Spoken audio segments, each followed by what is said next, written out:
Hey, you guys! My name is Dave, and I run this Pokemon podcast where you can come and get the latest, greatest Pokemon information.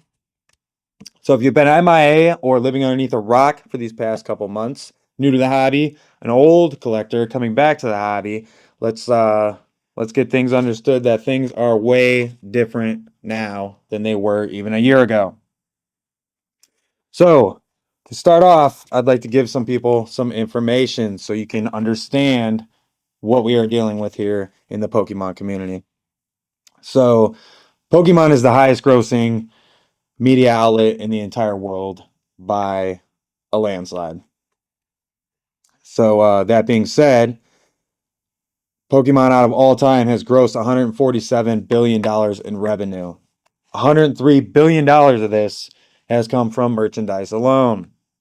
This includes the collecting cards, the video games, clothing lines, plushie toys, and all of the above. So if you are new to this channel, please tune in because things are about to heat up. So just to give you guys a insight on how big Pokemon really is, I'd like to give you guys a few things that Pokemon outdoes in terms of revenue sales. And this is just to list a few. We have Lord of the Rings, James Bond, the Marvel Universe, Mario, Disney, Spider-Man, Star Wars, Harry Potter, Hello Kitty, and that's just to name a few. And we are talking about outdoing them in billions of dollars in revenue. So pertaining to just the cards, I'd like to look at some numbers, courtesy of PokeBeach, to put some print numbers out there and kind of hopefully help people understand um, the difference in the market between what it used to be and what it is now. So I went from 2019 to present day so that we can go back and see some pre-COVID numbers before the big COVID boom hit. In 2019, 27.2 billion Pokemon cards had been printed into existence in 12 languages and 74 countries. 2020 comes around, Pokemon prints off 3.2 billion more cards and starts selling in 77 countries and one more language. 2021 happens. They roll out 2021 year, and Pokemon prints an additional 3.7 billion cards, and nothing else changes. 2022, we see a big difference here, and 9.1 billion Pokemon cards are printed. Nothing else changes. That is the COVID boom right there. During the COVID times, Pokemon increased production by 82%. So we have a 82% increase in Pokemon cards that are now out in the wild. 2023 comes around and they have a record-breaking year and they print even more cards and they print 9.7 billion cards. Now in 14 languages and in 84 countries.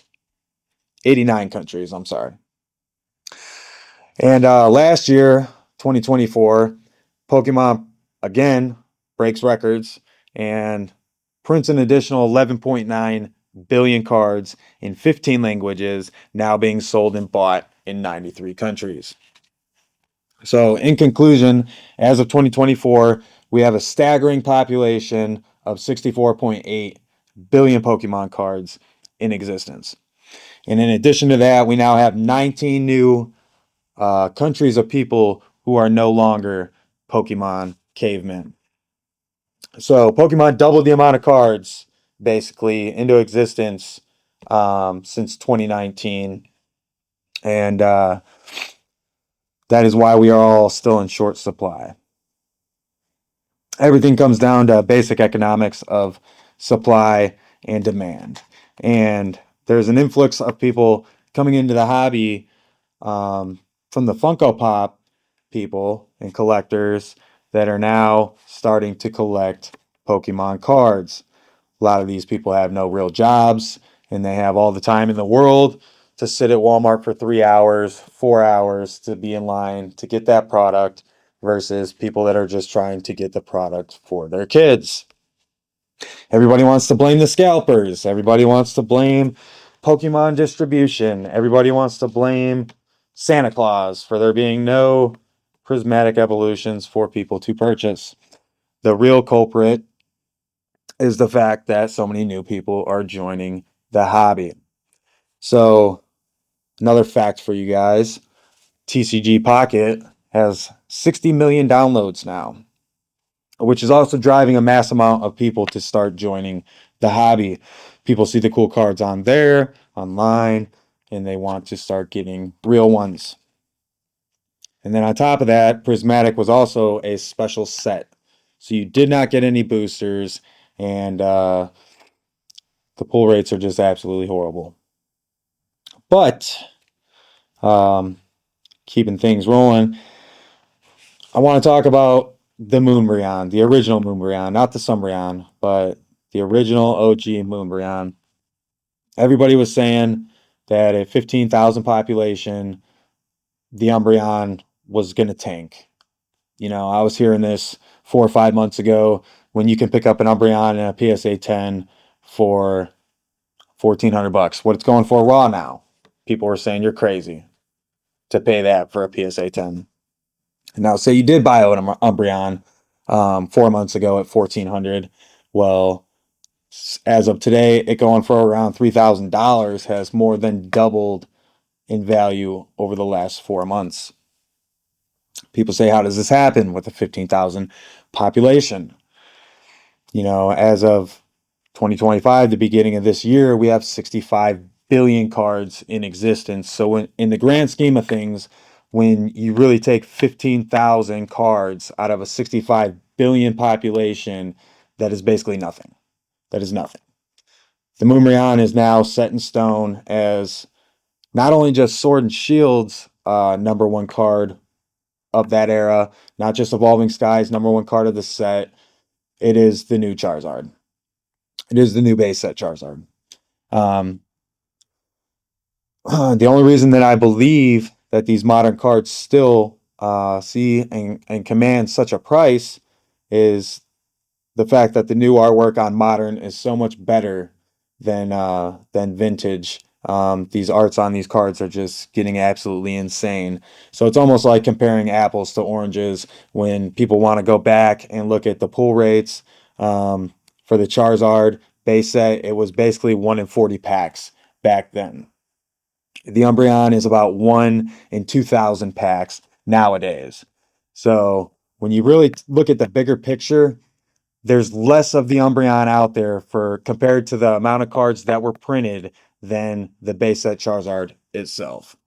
It's really hard to go back and kind of look at the original print numbers from base set because back then Wizards of the Coast didn't really keep an eye on production numbers like they do now. But from doing my own research, I've came to terms that there's less than 10,000 of each card that was printed during base set.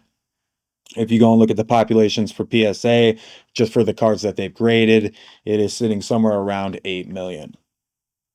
So there's a big difference between them printing 10 million cards back in 1999 versus the 65.9 billion cards that have been printed in up to 17 languages now. We are in different times. You know, ever since the COVID boom, when people had been sitting at home on quarantine, bored, and found Pokemon, coupled with the stimmies, you know, everybody got that money and they were sitting at home bored. And at the time when they were coming out with the craziest artwork Pokemon has ever seen, they just were creating the perfect storm to get everybody in a mass influx into the hobby.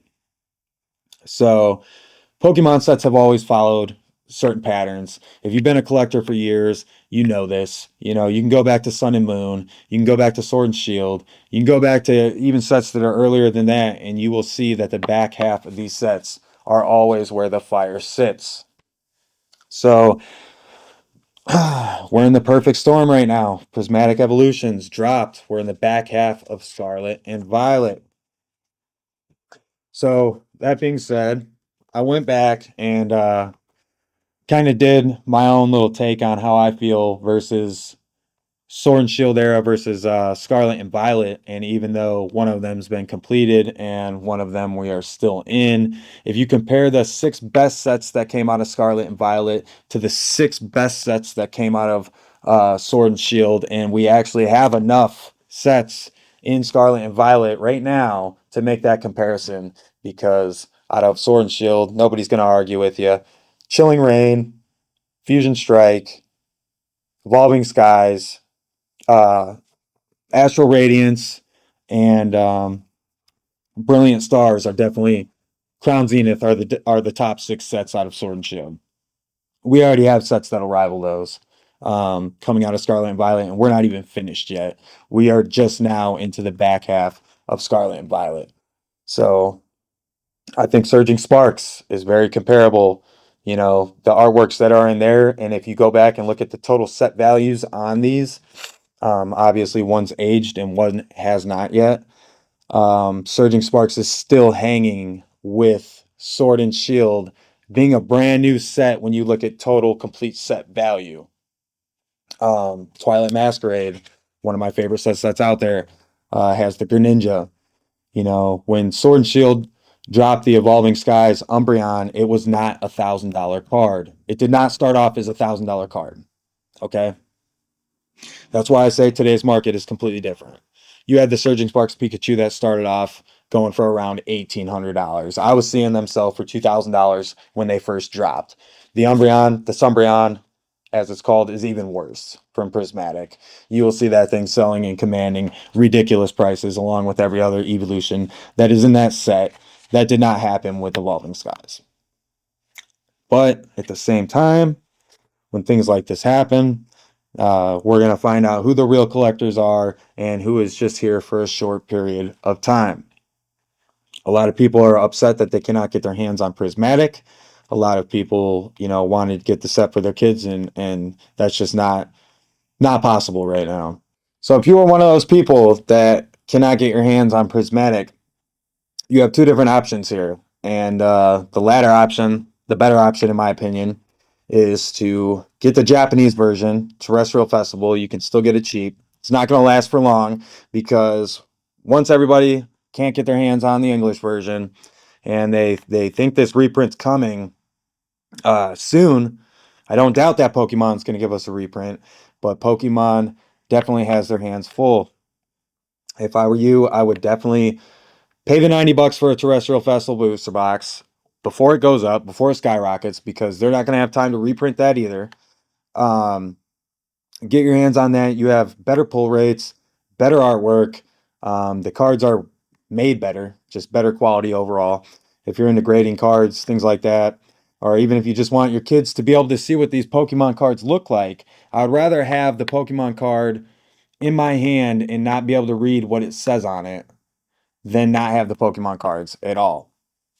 And if you don't believe in this mindset, if you don't feel the same way, um, I hate to say it like this, but there are other sets that you can go venture into. If I have a 10-year-old kid and he wanted to get some Pokemon cards, in my opinion, I don't think, you know, they're really going to know the difference of rather what sets are hot or what sets are not. You know, your 10-year-old kid's not going to care as long as you have Pokemon cards to give them.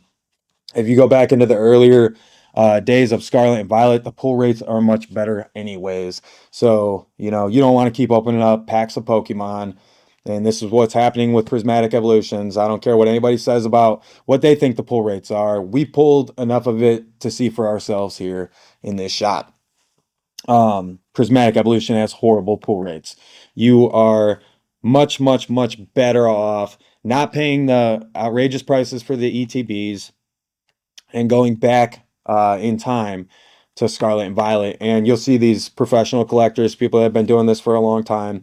When a set that comes out that is not desirable, what do? We go backwards.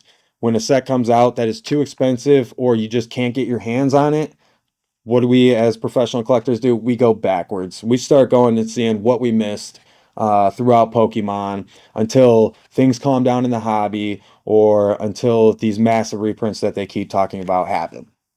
So I actually want to pull this up real quick. This is words straight from the Pokemon printing company. And I just wanted to touch base on this so that people can really understand what's going to happen. Not what they're saying what's going to happen, but what's actually going to happen, because we've actually been in this situation twice before in the recent past, just that I can account for, just off the top of my head, when Hidden Fates came out and when we were in the COVID boom and they couldn't keep up with production on anything. And even when Crown Zenith came out, you couldn't get your hands on it. And they did end up printing Crown Zenith into the ground, like they said they were going to with Prismatic Evolutions. For everybody that's worried about losing gains on Prismatic, it's just not going to happen. It's the same thing with Crown Zenith. They tried putting it into the ground. Even up until this year, they gave us the Sea and Sky boxes, which had how many packs in them. And still go and look at the prices of what Crown Zenith packs are going for as of right now. That little dip that it caused in the market was a blip of nothingness if you look at it on a scale of what happened throughout the whole year. So we're aware that some fans may experience difficulties purchasing certain Pokemon trading card game Scarlet and Violet Prismatic Evolution products at launch due to high demand impacting availability. And before I go any further, I just want to say I'm not blaming just the Funko Pop people for why Pokemon cards are expensive. They are a part of a perfect storm, um, partially created by Pokemon, partially created by the app. You know, Pokemon knew this was going to be a sought after set. They knew everybody was going to want it. They saw what people were saying about it 6 months ago. Um, it comes down to supply and demand. That is just the exact base of it. It is the Funko Pop people coming into the Pokemon community. It is a supply and demand issue. It's just a perfect storm of everything going on right now. Scalpers, you name it. But it all comes down to Pokemon is basically printing as many cards as they possibly can. Their printers have been running nonstop for the last 6 months. They simply cannot keep up with demand. We understand this inconvenience can be disappointing for fans, and we are actively working to print more of the impacted Pokemon TCG products as quickly as possible and at maximum capacity to acknowledge this. Reprinted products are expected to be available at participating retailers as soon as possible to help ensure more fans receive opportunities to access Scarlet and Violet Prismatic Evolutions.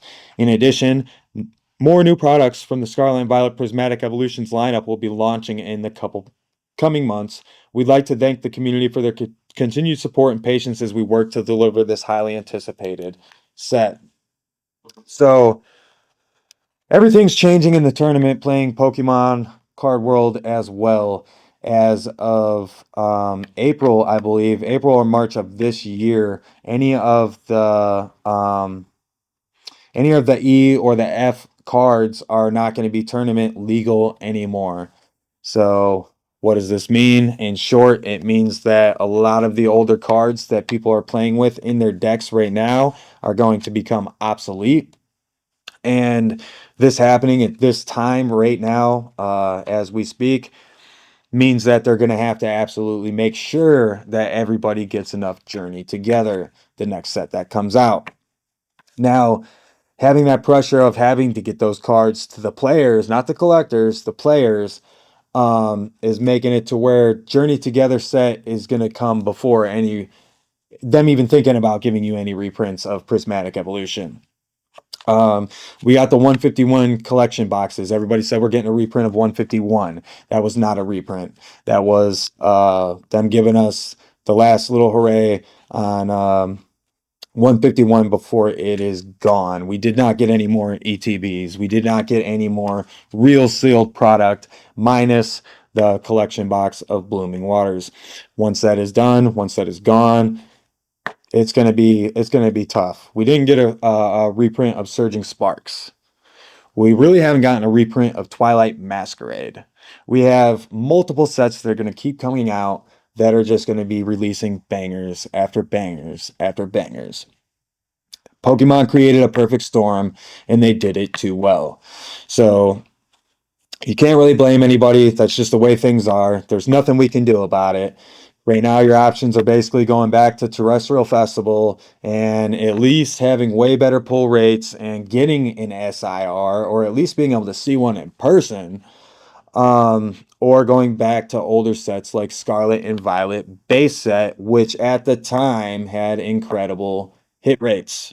So if you're sick of pulling nothing, absolutely nothing out of your Prismatic Evolution boxes, you want your kids to get Pokemon packs, everything's sold out. Go and look at the things that everybody looked over when they first came out. And this is going to happen a year down the road from now, or even, a couple months down the road right now. You're going to start seeing Scarlet and Violet base set packs go up. And the reasoning for this is there's no product out there. You have all these people, these rippers and shippers, these TikTok people, you have everybody and their brother out there that is trying to rip these Pokemon packs open. Yeah, you go into Walmart, you can't even find Shrouded Fable on the shelves. 2 months ago, Shrouded Fable was laughed at. You can get it anywhere and everywhere. I couldn't give this stuff away. Now you can't find it. It's gone. That, along with everything else, is just completely gone. They say they're going to give us reprints soon. Soon is a very vague word. They also stated multiple times in there and referred to it as the TCG product that they are lacking in getting to the public. This means that they're not just talking about prismatic evolutions. This is every set. This is Surging Sparks. This is Twilight Masquerade. This is Paldea Evolved. This is Paldea Fates. I mean, we're just in a completely different era today. So,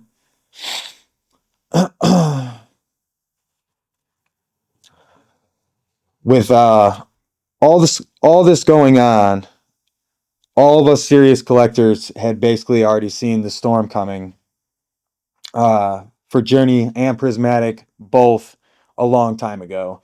And what we did not anticipate is the amount of new people that are coming into this hobby on a daily basis. So the only thing that's going to slow this, the only thing that's going to stop this, the only thing that's going to get us even back to relatively normal of how the market was before is when Scarlet and Violet drops a bad set. So I wouldn't plan on or anticipate on anything really changing until we do start seeing some of them reprints start flooding in. Who knows how long that could take? During Hidden Fates, during Evolving Skies, we were looking at 5 or 6 months before you saw any kind of product hit the shelves. And I believe that we are even in busier times with Pokemon, and they're even struggling more to meet the demand than what we were dealing with back then. So we are no doubt going to be in a bull market until Pokemon drops a bad set. These are things that I'm going to be keeping my eyes on. So I know a lot of people are frustrated. The market will correct itself. It will take time. The non-believers, the non-serious collectors, the ones that were just in here for the FOMO or the hype of this set, they will fizzle out, and we will go back to just us hardcore collectors. Not saying that a lot of new people aren't here to stay in the hobby that have came over from these other hobbies or the TCG Pocket game. But when people are dealing with this kind of stuff, it's frustrating. It makes the most serious collectors want to rage quit. But Pokemon fans love Pokemon.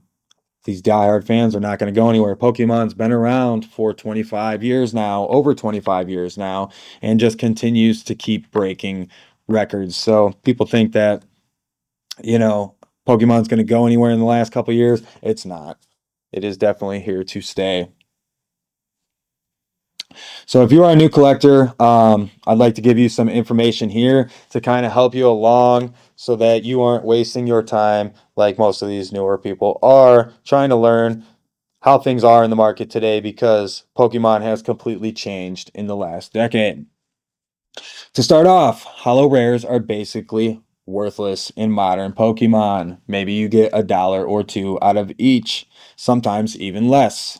Reverse holo rares, excluding Master Balls and Pokeballs, are about the same but a little bit more rare than the holo rares. Then there are EX rares, which are double rares, a step up from both. And then you have secret rares, full arts, secret illustration rares, and alt arts. Most of the gold cards are the rarest cards in Pokemon, in modern Pokemon. But the cards that command the best prices are alt arts and secret illustration rares.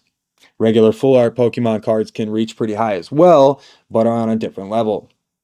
Just because a card is old does not make it valuable. And here's a little tidbit where I like to do some Q and A's on frequently asked questions. What is better, pulling to complete a master set or buying singles?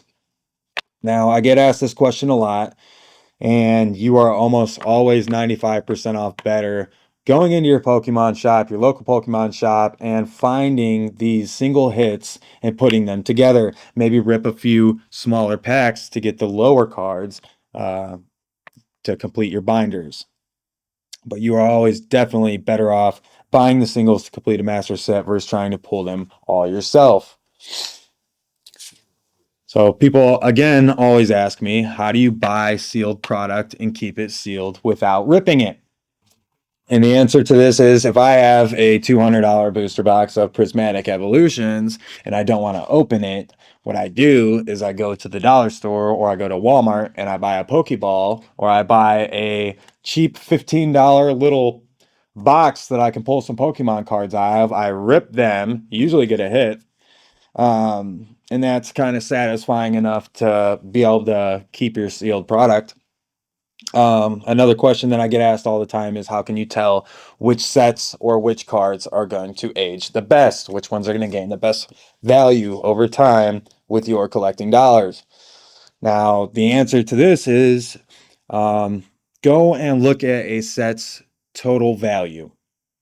Okay. If there is a set that has one card that is pushing the total value of this set um, to these higher prices and nothing else in that set is valuable, a perfect example of this was Silver Tempest. Back when Silver Tempest first came out, people were saying that the Lugia was the only good card in that set. I can kind of agree. Silver Tempest was a little bit weak. But then if you look at a set, like Evolving Skies, that set does so well and it aged so well over time because there were multiple cards in that set that were a couple $100s. So go and look up the total set values on the sets and compare them. And if you look at the sealed product from products that came out in the past, the ones that do the best are the ones that have multiple bangers in them. Even if the Umbreon was not inside Evolving Skies, all of the other evolutions that are in that set would still be pushing that set to one of the highest set values of all time. Um, so that's a good way to be able to tell which sets are going to gain the most value. What's going on with the Pokemon reprints? We kind of just touched a little bit on that. Um, do I believe that Pokemon is being conniving? Do I believe that Pokemon was trying to create this mass hysteria and frustration and all this other stuff? No, I do not. Like I said, do I believe that it's just the funky people, the Funko Pop people that are causing this issue? No, I do not. Do I believe that it's the scalpers, just the scalpers that are causing this problem? No, I do not. Um, I believe it's a mix of all of that combined, creating the perfect storm right now, along with us just being in the back half of Scarlet and Violet when things naturally tend to heat up. So, as of April 11th this year, cards with F-Air regulation marks will be excluded from legal play, meaning any pre-2022 cards, so basically Brilliant Stars or before cards, or any cards with a yellow border will be illegal to play with in tournaments. What's this mean for Journey Together set? How does this affect Prismatic Evolution reprints? We kind of talked a little bit about that as well earlier, but I'll touch base on it again. Um, Journey Together has to be out there. They have to get this product to the players. These are going to be the new cards that people are playing the tournaments with. People have to have cards to play the tournaments, and they did not expect people to get these cards out of Prismatic Evolutions. That was not a set for the players. They knew it wasn't going to be a set for the players. You know, no players are going and hunting down. I don't want to say none, but 90% of the players out there are not going to hunt down a $2,000 card to put inside of their deck to play at a tournament with. So I would expect that Pokemon had already had a plan in place. And with Journey Together being a regular set that is going to get booster boxes, they're going to have to print a lot of it. This will, in turn, have their printers printing at maximum capacity, along with us not getting a reprint of Surging Sparks yet, and a lot of other things that did not get a reprint. I do not see them being able to keep up with the demand for this set. Even when they drop the second wave, even when they drop the third wave, even when they drop the fourth wave, you are going to be paying over MSRP. And by the time any of those reprints even come out, you know, you're looking at 6 months down the line. Nobody's releasing things at MSRP at that time anyway. So on the secondary market, those prices will have already raised. So 60 million downloads on Pokemon Pocket TCG. Some really big things going on with Pokemon Z through A. And the Switch 2 from Nintendo. These things always heat up in the back half of Scarlet and Violet and any other sets. The beginning of the sets are always boring. This all in combination will probably have Scarlet and Violet surpass Sword and Shield era in terms of value on cards, in terms of Pokemon sales, in terms of the amount of cards that have been printed. So I do believe that Scarlet and Violet will rival Evolving Skies in the future. So another way for people to kind of get a grasp on where the market's at, and just how crazy things are getting, because you used to be able to compare things. You used to be able to say, hey, this is the pattern that it followed before, it's going to follow it again. Those things are out the window, guys. You can no longer guarantee anything in the Pokemon community. And just this right here that I'm about to tell you kind of throws everybody for a loop. Kind of makes you sit there and wonder and scratch your head. And this is a great question. I'm glad that this got brought up. And this question is, what is the most graded Pokemon card in history? Now, this card, when it came out, was very scarce. People couldn't get their hands on it. People were fighting over it, and they had to shut everything down right away. And that card is no other card than the Van Gogh Pikachu. Now, the Van Gogh, as we speak right now, has 32,749 PSA 10s. There are 26,229 PSA 9s. That gives us a total of over or around 60,000 graded Van Gogh Pikachus. Now, you tell me why that card is $300 raw. You tell me why that card is over $700 in a PSA 10. With a population like those numbers, you think that card would be worthless. But when you look at the grand scheme of things, going back to me saying there are 65 billion Pokemon cards in existence, so out of that number is 60,000 even noticeable. So to everybody that's out there saying these numbers are high, these numbers are not high. These numbers would be high in comparison to numbers of the past, which in those terms does not apply. You are comparing apples to oranges. Now for a quick thanks to our amazing sponsors, Pop Cultures Collectibles and Studio. Go check out their Instagram and Google page. If you haven't already, please like, share, and subscribe. To them, this is just one more challenge. They follow their hearts. That is what sets them apart and will make them Pokemon masters.